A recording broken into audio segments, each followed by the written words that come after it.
Hello. Hi, this is Dylan here with Chinook Canine. Hey there, how are you? Good. I'm looking to speak to Anastasia, I believe. Yeah, this is Anastasia. Okay, how's it going? Good, how are you? Good. Yeah, sorry I didn't get back to you yesterday. I guess there was a bit of a miscommunication between my assistant and I, so I hope now is a good time to talk for a little bit here. Yeah, no, definitely, and no worries about yesterday at all. Yeah, perfect. Okay, so we're talking about Apollo here, right? Yeah, your pit bull, correct? Yes, so I have 3 at home. Yes? I'm just not really sure, so my 2 females basically have gone through, first and second level of obedience, German style obedience. Yeah, that's what I see. And he's a rescue, which I then found out turned out to be my oldest female's litter mate. So it's evident that he did definitely go through some training, and part of me wonders if it wasn't protection work, just because of some of the behaviors that I see. Yeah. But bringing him into the household has obviously changed the dynamic with the females. Okay. So I'm experiencing some challenges with that, and then also just challenges with him in general. He's very reactive to other dogs. Apollo is, correct? And he is, yeah. And his prey drive is pretty much just through the roof. And so now one of my other females' prey drive is a lot higher than it used to be. It's a lot more heightened than it was before. Yeah. So there's kind of a few different things going on, and I'm just trying to determine what the best course of action is here, because I can take him for walks, and he's great with his e-collar. He'll pull without it, but the minute he sees another dog, he'll freak out and try to lunge. And I don't know if it's excitement. I don't know if it's he wants to attack the other dog. I'm not really sure what it is, but it sounds horrifying. It's really embarrassing. It's controllable, but again, to put things into perspective, are you familiar with dog scrat e-collar? Sorry, say that again? Dog scrat? It's a Yes. brand? Yep, of course, yep. So I have a double, a remote that allows for double collars, and it goes up to 125 levels. Yep. He is just so bad with his prey drive that I've literally had it at 85, and when he's in that mode, it almost doesn't even flinch. Yeah, no, for sure. Okay, and have you been have you been trained on the e-collars by with a trainer? I have, yeah. Okay, definitely. cool. Yeah.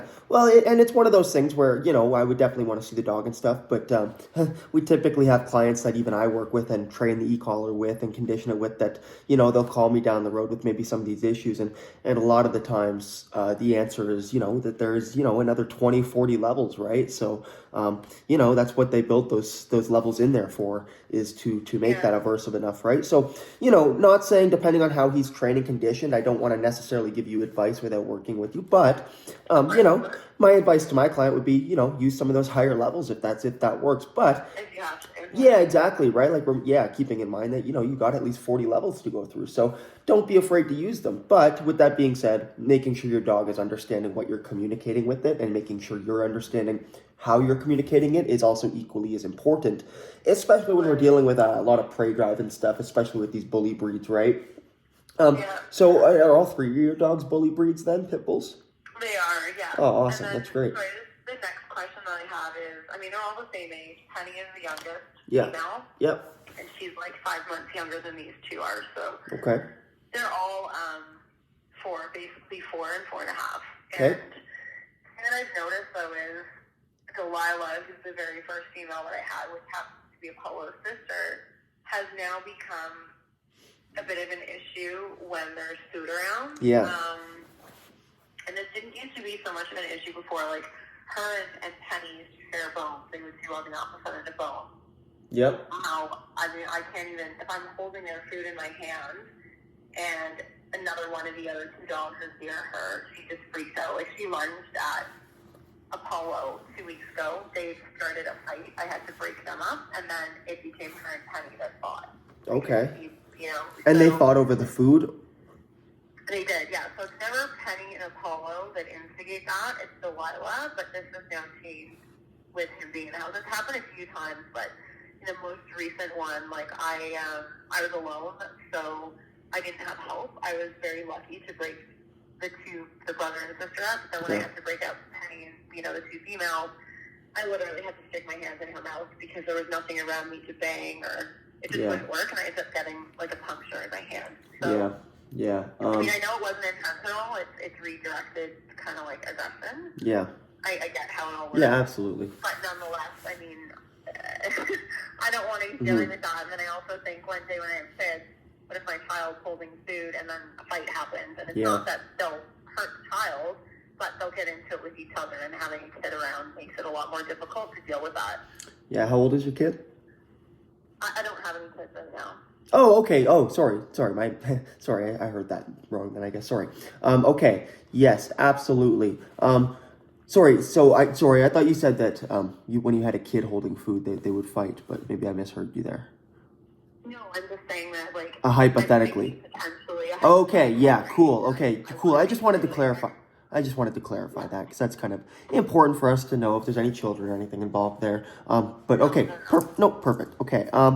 Yeah, no, that's good. So yeah, it definitely sounds like, you got 3 of these bully breeds in the home, right? Now, when you're feeding them, can you tell me what their feeding kind of time looks like?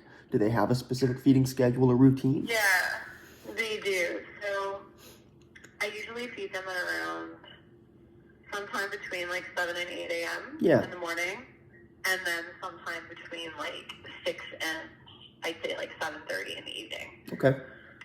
So they're eating twice a day. They're raw fed. Nice. They've been raw fed since they were, puppies, since they were weaned, basically. Awesome. So they have a pretty good diet. They're always like well satiated. Like there's, obviously nothing lacking there. And like it's pretty good routine they have. But I do, like I said, I just think that bringing Apollo into the house has kind of like changed the dynamic slightly between the two females who were very much bonded before. Mm-hmm. Okay, they used to play all the time, and now they don't really do that, and it's more like the youngest female and the male play. So I see like there's something going on. There's like something happening. I was gonna say again, like with the feeding schedule, I only asked this because this was like what caused the last fight. Obviously, was the food. When they're feeding, are they holding it in my hand? Okay. So and someone had come to the door. I heard something was delivered. Someone banged on the door. Yeah. I wasn't thinking. I was kind of not feeling well. I had been like coming off of having a cold, so walked over to the door. Raw food blocks are in my hands. Apollo and Delilah were sitting next to each other, and I guess she thought he was going to try to grab it from me, which he wasn't, because he doesn't do that. Yeah. And she just went at him. Basically. Yeah. And were they do you think were they pretty excited at the time? Yeah.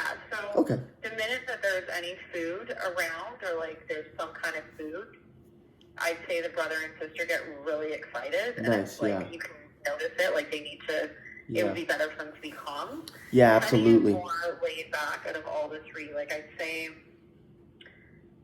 the brother and sister are all very similar in their disposition and temperament. Like Delilah's a relaxed dog. She's calm. She's very affectionate. All of that stuff. But when it comes to food, she's got. It seems like she's got an issue that wasn't there before. Yeah, no, and like that's why I asked that, because oftentimes we'll see these issues are maybe not created, but it certainly is aspirated by excitement when it comes to these resources, whether it be, dogs getting into fights over, even just people knocking on the door can cause dogs to get into fights with the level of excitement. But yeah, if food is an excitement thing, then you also have maybe a mix of the resource guarding as well as that overexcitement causing a lot of the issues as well. So yeah, that would be a focus for us, is getting some calmer behavior, a more calm mindset in the presence of those resources, right? Yeah, definitely. And I also, to be truthful with you, I think sometimes, it's like it can be difficult to deal with. Like absolutely. Three bully breeds, 100%. Yeah, like it can also kind of cause me to become not agitated but nervous, and I think they pick up on that. So there's a lot that I need to kind of figure out myself too and learn. But I don't know what it is. That's why I'm calling. No, I'm gonna be honest. Like when it comes to dogs fighting in the home, it is honestly one of the most difficult things.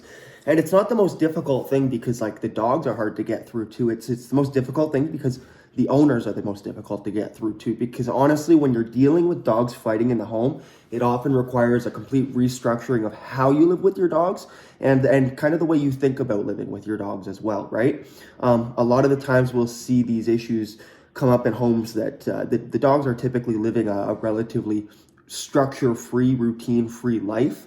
And then this routine kind of like once there's multiple dogs, and especially if a new one was added that maybe disturbed that initial pack structure, they kind of form their own pack, right? And you know, it doesn't always work out that well when they kind of have their own little pack formed within your home, and you want them to listen to you and follow your direction and not fight amongst each other. And it's one of the more difficult things because again, the owners are often not totally willing to make the changes necessary. So, you know, it's certainly something that we can work on, but we just need to make sure that you're fully committed to following through with the information that we provide you and the training and stuff that we do. Okay. Yeah, and so like the biggest things here is like, so, you know, are your dogs crate trained? They are, yes. Perfect. Do you use crates with them frequently? Not as much now. Okay. But I mean, I have them set up, and Yep. I think I haven't really been using them as much. Yeah, no, we're absolutely going to want to probably start using these things to start like we want to start a management plan first and foremost here. And so like management is going to be one of the biggest keys to resolving these issues is consistent management, consistent and very, very consistent and clear management here of these three dogs, so we can kind of start to break up the way they feel, you know, about each other and start to feel a little bit, you know, a little bit more secure with your leadership with them. And so again, leaving crates are going to be a big part of this, just mostly to keep things safe, and so you're not constantly having to worry about having all three of them together. And you know, when it comes to food, we're going to feed them in the crates, and that's going to be the biggest reason for utilizing the crate is so we can have a feeding routine where they're not really involved with each other, and so you can put them in the crates before the food comes out, bring the food out, and feed them individually within their crates. And that's just, again, it's a management thing right away that you can set up to kind of prevent those issues. Some of the other things that I'm going to tell you that you should probably work on, like right off the bat, would be making sure that things like resources like toys and stuff, obviously food, toys and stuff are not necessarily left laying around with the dogs. That's one thing that even here with our board and train program, we have lots of dogs out together frequently within the home. And, you know, we make sure there's not resources and stuff out for them to get possessive over or for them to guard, because that's kind of what dogs will do. And we need to make sure that we're, again, managing our environment so that does not happen. Now, you said that they did some training, some level 1 and 2 training, obedience training, and that's good. Like obedience is really, really good with this stuff. But like we always say to people, it's like it's going to be about like 20%, maybe even 10% of their obedience, and the rest of it's going to be how you live with them in the home and the relationship that you create with them in the home. So that's going to be a super important aspect here. And then also figuring out what their triggers are and how to make them understand that they're not allowed to establish a hierarchy with each other. They're not allowed to say, hey, well, I'm going to be in charge of you, or I'm going to be in charge of this resource. Because that's where these fights often lead from, is that need to establish a hierarchy of some sort. And so, I think that I see that for sure. And yeah, that's probably partly my fault because, I mean, yeah, I think once I baby them, I think that maybe I'm a bit too soft at times. Yeah. And not firm in the sense that, like, mean, but just... No, of course. You know... Of course. Just in the sense that I let them get away with certain things. Like, yeah, like, you know, whether it's... I don't know, some people think it's okay to have dogs on couches, some don't. My dogs are allowed on the couch, but perhaps the way that I allow it, meaning they can just do it whenever they want without permission, is not okay. So, yeah, no, and that's like a good little key point right there, right? It's like, you know, I let my dog and stuff on the couch, right? But he doesn't necessarily have these issues. And so there's a few aspects to take away from, like things like, you know, high value areas like couches and beds and stuff is when it's more of just setting a rule for them, right? So it's like the rule is that when I'm sitting on the couch, you guys are all over there, right? You guys aren't up on the couch unless I invite you, right? And it just gives you the ability to kind of control these interactions a little bit more and establish, again, yourself as that leader, right? And, you know, it doesn't necessarily mean like being, you know, mean or anything like that. Of course, it's, you know, being a leader it's just about creating structure, creating fair rules, and holding them accountable for those rules, right? And that's often one of the biggest steps that some owners struggle with. But it sounds like you're probably willing to make a lot of these changes. Yeah, no, definitely. I mean, like I said, my biggest concern is just making sure that they don't get into fights with each other. Yeah, And yeah. I have my own children. Like, I don't have children yet, but I Yes. plan on having a Yes, family. yes. And I know they're good with kids. They've been around kids. They love children. Yeah. But having to break up a fight Yeah. when they have a toddler running around. No, it's, yeah, and I know what it's like to live with dogs that fight in the home. I've seen it before. I've been involved in it before, and I've actually had my own hand punctured pretty severely in that exact situation when I was younger. So I know what it's like. Now, what I will say here, just so we can kind of speed this along, I know you requested like the board and train is kind of what you're interested in, but if I'm honest with you, with 3 dogs in your home, I would want to do this through private sessions if this is something you're open to. We can absolutely do it, and this is going to be the best way for us to work on these issues. And I would even probably want to come to your home for the first session or two so we can really kind of see what the dynamic is like within your home. Is that something you'd be open to doing? Yeah, definitely. Yeah, because that's also, we're booking into June, July for our board and train, and you kind of need this help pretty quickly here. So our private training is going to be a lot sooner for us to be able to get there within the next couple weeks, I believe. So, okay, and that's what I would recommend. Sorry? Okay, and I'm just going to ask you, like, Yeah. what do these, kind of like fees look like for private sessions? Because I mean, I obviously have to take that into consideration too, and just kind of think about what that looks like. And I do want to do it, but I just have to like plan it out. Sorry, say the beginning of your question again. So I just said what the fees. Oh, okay. Yeah, okay. So So we offer a 6 private session package. So it's 6 sessions. Each session is about an hour. The first one usually runs about an hour and a half, sometimes even 2 hours, just so we can really get through all the information in that first session. And then we follow up pretty much weekly up until maybe the last couple sessions or few sessions. We'll take a week or a couple weeks break, I should say, between them, just so you have time to work on more stuff. And so the 6 sessions is, I believe it's $800. It might be $850. I'd have to double check on our website here what our fee is for that at the moment, because I know we were talking about upping our prices here, but I believe it's $800 for the 6 sessions. I am going to double check that for you right now, though. Just hang on one moment. And yeah, and that's typically, like I said, like, you know, a board and train is great, but you've got 3 dogs we need to work with. Yeah, so it's going to be $800 for the 6 sessions. And then that doesn't include any tools or equipment, but you've got e-collars and stuff, so it sounds like you're kind of set in that department anyway. So I think we're okay there. Yeah, because that's going to be another part of it is probably implementation of stuff like, you know, electronic collars, even, you know, leashes and prong collars. So I will, Good. No, that's perfect. The more control, the better. So what I can do for you here is I can send you a write-up of that we send to people with these exact issues. We have a little write-up that we'll send to you, kind of breaking down some management steps that you can take and some kind of safety steps that you can take in the meantime until we can see you, and kind of give you a head start on some of the things that we're going to talk about in terms of restructuring your relationship and stuff with the dog.